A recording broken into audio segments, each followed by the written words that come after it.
ವೀಕ್ಷಕರೇ, ನಿಮ್ಮೆಲ್ಲರಿಗೂ ಸ್ವಾಗತವನ್ನು ಮಾಡಿ. ಬಹುಶಃ ಲೋಕಸಭಾ ಚುನಾವಣೆಗೆ ತಿಂಗಳು ಸಮೀಪ ಬರ್ತಾ ಇದ್ದಾವೆ. ಬಹುತೇಕ ಆದರೆ 2024 ಮೇದಲ್ಲಿ ನಡೀತಿದೆ. ಸೊ ಈ ಹಿನ್ನೆಲೆಯಲ್ಲಿ ರಾಷ್ಟ್ರೀಯ ಪಕ್ಷಗಳು ಈಗಾಗಲೇ ಸಿದ್ಧತೆಯನ್ನು ಮಾಡ್ಕೊಳ್ತಾ ಇದ್ದಾವೆ. ಆಯಾ ಕ್ಷೇತ್ರದ ಟಿಕೆಟ್ಗಳಿಗೆ ಯಾರ್ಯಾರು ಆಕಾಂಕ್ಷಿ ಇದ್ದಾರೆ, ಏನು ಎಂತು ಎತ್ತ ಅಂತ. ಮತ್ತು ಟಿಕೆಟ್ ಆಕಾಂಕ್ಷಿಗಳು ಕೂಡ ನಾವು ಈ ಸ್ಪರ್ಧೆ ಮಾಡ್ತೇವೆ ಅನ್ನುವಂಥ ಅರ್ಜಿಗಳನ್ನು ಕೊಡ್ತಾ ಇದ್ದಾರೆ. ಈ ಮಧ್ಯ ಕರ್ನಾಟಕದಲ್ಲಿ ಒಬ್ಬ ಸ್ವಾಮೀಜಿ ತಯಾರಾಗಿದ್ದಾರೆ. ನಾನು ಬೀದರ್ ಜಿಲ್ಲೆಯ ಲೋಕಸಭಾ ಕ್ಷೇತ್ರದಿಂದ ಸ್ಪರ್ಧೆ ಮಾಡ್ತೇನೆ, ನನಗೆ ಬಿಜೆಪಿಯಿಂದ ಟಿಕೆಟ್ ಕೊಡಿ ಅಂತ. ಇದು ಬಹಳ ಕುತೂಹಲಕಾರಿಯಾಗಿರ್ತಕ್ಕಂಥ ವಿಷಯ. ಬೀದರ್ ಜಿಲ್ಲೆಯ ಸ್ವಾಮೀಜಿಗಳ ಮಠಾಧೀಶರ ಒಕ್ಕೂಟ ಇವತ್ತು ವಿಜೇಂದ್ರ ಅವರನ್ನು, ರಾಜ್ಯ ಬಿಜೆಪಿ ಅಧ್ಯಕ್ಷ ವಿಜೇಂದ್ರ ಅವರನ್ನ ಭೇಟಿ ಮಾಡಿ ಮನವಿ ಕೊಟ್ಟಿದ್ದಾರೆ. ನನಗೆ ಬಿಜೆಪಿಯಿಂದ ಟಿಕೆಟ್ ಕೊಡಿ, ಬೀದರ್ ಕ್ಷೇತ್ರದಿಂದ ನಾನು ಲೋಕಸಭಾ ಚುನಾವಣೆಗೆ ಸ್ಪರ್ಧೆ ಮಾಡ್ತೇನೆ ಅಂತ ಹೇಳಿ ಡಾಕ್ಟರ್ ಶಂಭುಲಿಂಗ ಶಿವಾಚಾರ್ಯ ಸ್ವಾಮೀಜಿ ಡೋಣಗಾಂವ್ ಇವರು ನಾನು ಸ್ಪರ್ಧೆ ಮಾಡ್ತೇನೆ ಅಂತ ಮನವಿ ಕೊಟ್ಟಿದ್ದಾರೆ. ಇದಕ್ಕೆ ಕಾರಣ ಏನು ಅಂತ ಕೇಳಿದ್ರೆ, ಅವರಿಗೆ ಸ್ವಾಮೀಜಿಗಳಿಗೆ ನನಗೆ ಉತ್ತರ ಪ್ರದೇಶದ ಮುಖ್ಯಮಂತ್ರಿ ಯೋಗಿ ಆದಿತ್ಯನಾಥ್, ಪ್ರಧಾನಮಂತ್ರಿ ಮೋದಿಜಿ ಅವರು, ಹಾಗೆ ಬೇರೆ ಬೇರೆ ರಾಜ್ಯಗಳಲ್ಲಿ ಸ್ವಾಮೀಜಿಗಳು ಏನಿದ್ದಾರೆ ಅವರೆಲ್ಲ ನನಗೆ ಆದರ್ಶಪ್ರಾಯರಾಗಿದ್ದಾರೆ.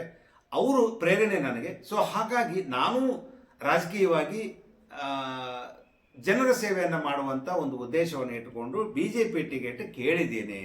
ಬಿಜೆಪಿಗೆ ಯಾಕೆ ಟಿಕೆಟ್ ಕೇಳ್ತೀವಿ ಅಂದರೆ, ಇವರೆಲ್ಲ ಆದರ್ಶಪ್ರಾಯರು. ಅಂದರೆ ಯೋಗಿ ಆದಿತ್ಯನಾಥ್ ಅವರು ನಮಗೆ ಮಾರ್ಗದರ್ಶಕರು, ಅವರು ನಮಗೆ ಮಾಡೆಲ್ ಅಂತ ಹೇಳಿದ್ದಾರೆ. ಮತ್ತು ಟಿಕೆಟ್ಗಾಗಿ ಒಕ್ಕೂಟ ಸುಮಾರು 8 ಜನ ಸ್ವಾಮೀಜಿಗಳು ಹೋಗಿ ಎಲ್ಲಿ ಭೇಟಿಯಾಗಿದ್ದಾರೆ ಅಂದರೆ, ರಾಯಚೂರು ಜಿಲ್ಲೆ ದೇವದುರ್ಗ ತಾಲೂಕಿನ ತಿಂತಣಿಯಲ್ಲಿ ಒಂದು ಕಾರ್ಯಕ್ರಮ ನಡೆದಿತ್ತು. ಆ ಕಾರ್ಯಕ್ರಮದಲ್ಲಿ ರಾಜ್ಯ ಬಿಜೆಪಿ ಅಧ್ಯಕ್ಷ ವಿಜೇಂದ್ರ ಅವರು ಭಾಗವಹಿಸಿದ್ರು. ಅಲ್ಲಿ ಹೋಗಿದ್ದಾರೆ ಇವರು 8 ಜನ ಸ್ವಾಮೀಜಿಗಳು ಕೂಡಿ. ಒಕ್ಕೂಟ, ಇದು ಮಠಾಧೀಶರ ಒಕ್ಕೂಟ, ಆ ಒಕ್ಕೂಟದಿಂದ ಮನವಿ ಕೊಟ್ಟಿದ್ದಾರೆ.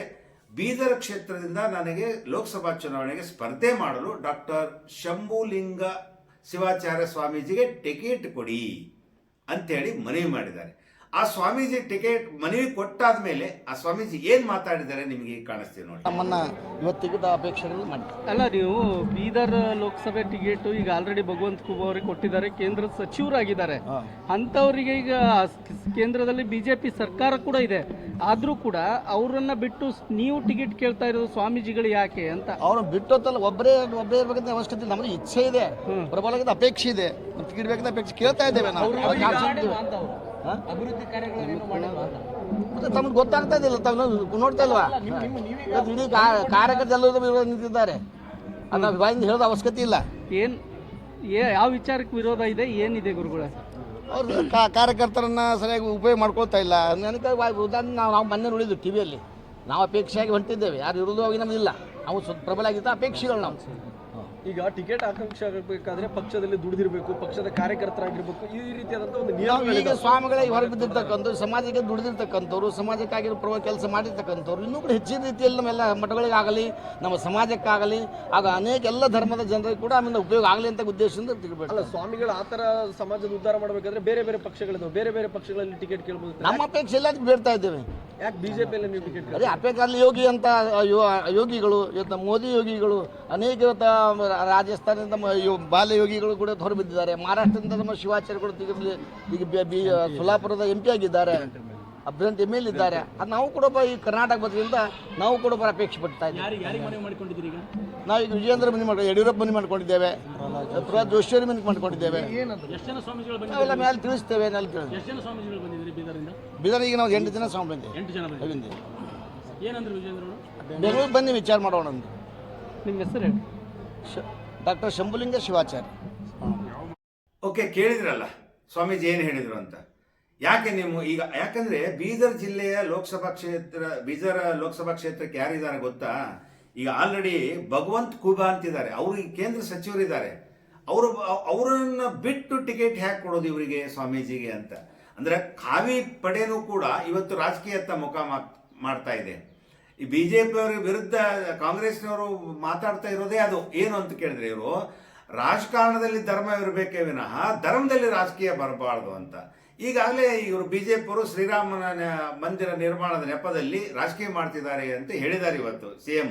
ಇದು ಕಾಂಗ್ರೆಸ್ನವರು ಬಿಜೆಪಿ ಮೇಲೆ ಮಾಡ್ತಾನೇ ಇದ್ದಾರೆ ನಿರಂತರವಾಗಿ. ಇಂಥ ಸಂದರ್ಭದಲ್ಲಿ ಒಬ್ಬ ಮಠಾಧೀಶರು ಕವಿ ಹಾಕಿಕೊಂಡು ಸಾಮಾಜಿಕವಾಗಿ ಉದ್ಧಾರ ಮಾಡುವಂಥ, ಧರ್ಮವನ್ನು ಉದ್ಧಾರ ಮಾಡುವಂಥ ವ್ಯಕ್ತಿ ಅಂದರೆ ಒಂದು ಶಕ್ತಿಯವರು, ಪೀಠಾಧಿಪತಿಯವರು ಅಂದರೆ ಮಠಾಧಿಪತಿಯವರು, ಇಂಥವರು ನನಗೂ BJP ಟಿಕೆಟ್ ಬೇಕು, ಬೀದರ್ ಲೋಕಸಭಾ ಕ್ಷೇತ್ರದಿಂದ ನಾನು ರಾಜಕಾರಣಕ್ಕೆ ಬರ್ತೇನೆ, ನಾನು ನಿಲ್ತೇನೆ, ಗೆಲ್ತೇನೆ, ನಾನು ಆ ಮೂಲಕ ಈಗಾಗಲೇ ಸಮಾಜ ಸೇವೆ ಮಾಡ್ತಾ ಇದ್ದೇವೆ. ಅವ್ರು ಹೇಳಿದ್ರಲ್ಲ, ನೀವೇನು BJP ಟಿಕೆಟ್ ಕೊಡೋದ್ರೆ ಹಾಗೆ ಕೊಡೋದ? ಸುಮ್ಮನೆ ಕಾರ್ಯಕರ್ತ ಆಗಿರಬೇಕು, ಕೆಲಸ ಮಾಡಿರಬೇಕು. ಹೌದಾ?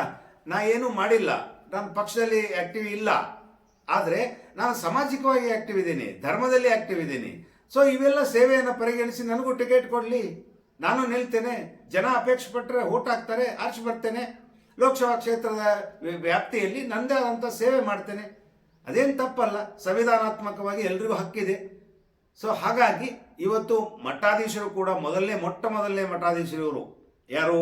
ಡಾಕ್ಟರ್ ಶಂಭುಲಿಂಗ ಶಿವಾಚಾರ್ಯ ಸ್ವಾಮೀಜಿ ನನಗೂ ಟಿಕೆಟ್ ಕೊಡಿ ಅಂತ ಬಹಿರಂಗವಾಗಿ ಬಂದು ಮನವಿ ಕೊಟ್ಟವರು. ಸೊ ಮನವಿ ತಗೊಂಡು ವಿಜೇಂದ್ರ ಅವರು ಏನು ಹೇಳಿದ್ದಾರೆ ಅಂದರೆ, ಬೆಂಗಳೂರಿಗೆ ಬನ್ನಿ. ಬರೇ ಈಗ ಅವರು ಕೇವಲ ಇವ್ರಿಗೆ ವಿಜೇಂದ್ರ ಅವ್ರಿಗೆ ಅಷ್ಟೇ ಕೊಟ್ಟಿಲ್ಲ, ಯಡಿಯೂರಪ್ಪನವ್ರಿಗೂ ನಾನು ಮನವಿ ಮಾಡಿದ್ದೇನೆ, ಕೇಂದ್ರದ ಸಚಿವ ಪ್ರಹ್ಲಾದ್ ಜೋಶಿಯವರಿಗೂ ಕೂಡ ನಾನು ಮನವಿ ಮಾಡಿದ್ದೇನೆ. ಸೊ ಹಾಗಾಗಿ ನಾನು ಟಿಕೆಟ್ ಕೊಟ್ಟರೆ ಖಂಡಿತವಾಗಿ ಸ್ಪರ್ಧೆ ಮಾಡ್ತೇನೆ, ಖಂಡಿತವಾಗಿ ಗೆಲ್ತೇನೆ ಅನ್ನುವ ಮಾತುಗಳನ್ನು ಹೇಳಿದ್ದಾರೆ. ಸೊ ಇದು ಪಕ್ಷಕ್ಕೆ ಬಿಟ್ಟ ವಿಷಯ. ಇನ್ನು ಒಂದು ವೇಳೆ ಕೊಟ್ಟರೆ ಕರ್ನಾಟಕದಲ್ಲಿ ಕೂಡ ಒಬ್ಬ ಜೂನಿಯರ್ ಏನು ಯೋಗಿ ಆದಿತ್ಯನಾಥ್ ಸಿಗಬಹುದಾ? ಆಸ್ಕ್ ನ್ಯೂಸ್ ಇದು ಎಲ್ಲರಂತಲ್ಲ, ನಿಮ್ಮ ಅನಂತ್.